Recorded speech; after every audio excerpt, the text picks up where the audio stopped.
Hi everyone, I'm Zach Reinhardt, here to review the new Perfume album, Cosmic Explorer. Perfume is a three-piece pop girl group from Hiroshima that was originally formed in 2000. It's been a little while. And with that time, Perfume has gotten a lot of success and found a very defined sound. It's very easy to recognize a Perfume song. Um, Nakata Yasutaka from the group Capsule is an EDM producer, basically, and DJ, who produces for this group, and they kind of combine typical pop music with techno, straight up like electro house music, EDM, if you will.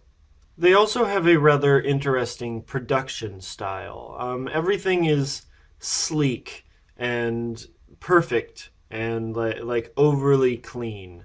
Some might call it very overproduced, but it's used very intentionally. It seems almost like a futuristic utopia where everything is perfect and like everything. There are no wrong angles and everything is perfectly clean and all the colors are like exactly as vibrant as they should be and nothing's ever muted and nothing's ever damaged. It's everything is like 100% perfect. And this is reflected in the vocals too, which are produced to be just immaculate.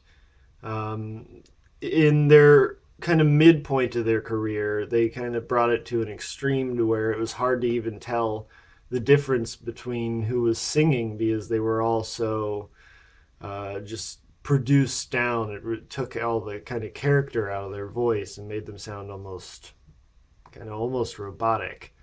But they've kind of backed off of that just a little bit and found kind of a sweet spot where there's still some character and there's still some human qualities, but it's also very abnormally clean.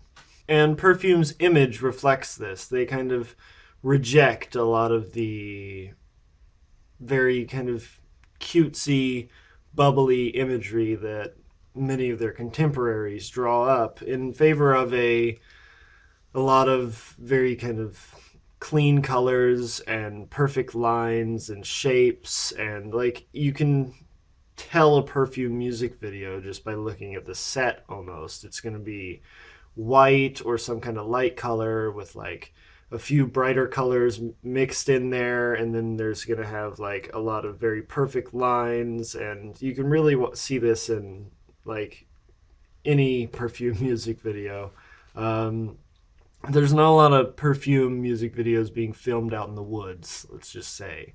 And with their last album, Level 3, I found this sound to be getting a little old with me, getting a little stale. The production was so perfect that the songs just started to sound kind of indistinct. It was kind of hard to tell one from the other, and it made the album get a little stale and boring by the end of it.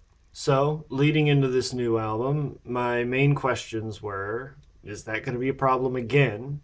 And given that Perfume has such a defined sound by now, are they going to stray from it at all? Are they going to experiment? And the answers to those are yes, the production is still a bit too homogenized for me. The songs do start to kind of blend together at a couple points in the album, but it's a lot better than it was on Level 3. And as far as experimentation, no. Uh, Perfume has a very kind of if it ain't broke, don't fix it mentality here. This is a very typical Perfume album, like down to a science. They've got this sound figured out. And I guess when nobody else is really quite making that same sound as you, and you're kind of the the only dealer with this particular drug on the block, you don't really need to change much. But let's get into the album. This thing kicks off with the song Navigate, which is really just kind of a minute long intro that goes into the second track, Cosmic Explorer. Cosmic Explorer is kind of meant to be the big, show stopping mission statement of the album. It is sleek, it is futuristic, and it is big. Like, big is the best word I have for it. It just sounds huge. It's very expansive. It has these like kind of soaring synth melodies in it, and it's kind of half EDM and half pop.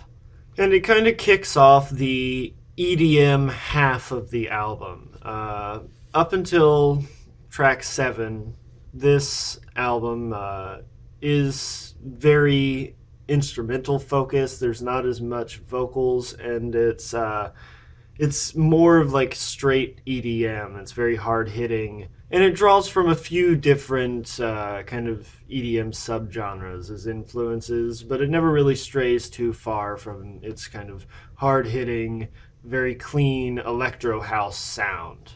But track 7, while I'd say more EDM y than pop, works kind of as a transition track to the more poppy second half of the album. The song's called Flash. It was kind of the release single for the album, and got a big music video that was nice. And it's kind of the middle ground between the poppier side and the like electro side.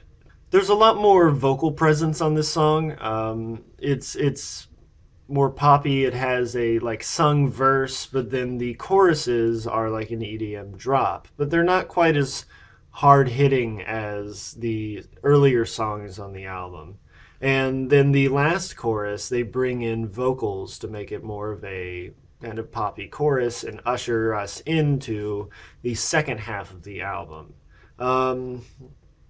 This first half, like, it's okay, but maybe it's just because I'm not as big of an EDM fan as I used to be. But I find the songs get a little stale for me, like 2/3 of the way through. I feel like a lot of them kind of overstay their welcome a little bit. But there's certainly a lot of technical expertise here and decent songwriting here, but I don't know, maybe they're just not to my taste. And the production without the kind of pop vocals is a little too produced, like kind of perfect for me. But then we move on to the second half, which is the half I like more. And it's tracks 8 through 14, and they're all pretty solid. Sorry, I just looked at my notes, and I got the track numbers wrong. It's like the more pop side is 7 through 14, and then the EDM side is 1 through 6, and track 6 is where Flash is, the kind of changing, like, transitional track. This is why I should read my notes more. My favorite song on this half, really my favorite song on the whole album, is the track Hold Your Hand. It's the closer. I love the melody on the chorus here. I like the like very fun kind of plinky synths in there. And the verse is okay, but it serves its purpose, and it gets us kind of between the choruses, which are the real high points of the song, and I really enjoyed the song. But that's the only track that really stuck out to me and really grabbed me in any way. I mean, I like most of the tracks here, but I don't really love any of the tracks here. This album has like just enough interesting stuff going on to keep my attention from beginning to end, but only just. Like I said, I like a lot of these songs, but just there's flaws to all of them, and the production style is still like it's just a little overproduced for my taste. So overall, I don't have too many complaints with this album. It is a little overproduced, but it's not a huge problem that detracts from the enjoyment of the album overall. Um, I'm enjoying it, but only just. Nothing really blew me away, and only the final track really kind of caught my attention. Um, I'm feeling a 6.5 out of 10. I was kind of like this close to giving it a 7, but I just don't really enjoy the more techno-y, EDM-y tracks enough to justify that. But who knows? Maybe if you're more into EDM than I am, this will be more up your alley. And if you're just looking for more Perfume music, here you are. They don't really reinvent the wheel, but I don't know that they really needed to. It's a decent album, but that's it. So yeah, that's me. New Perfume album, Cosmic Explorer. It's okay.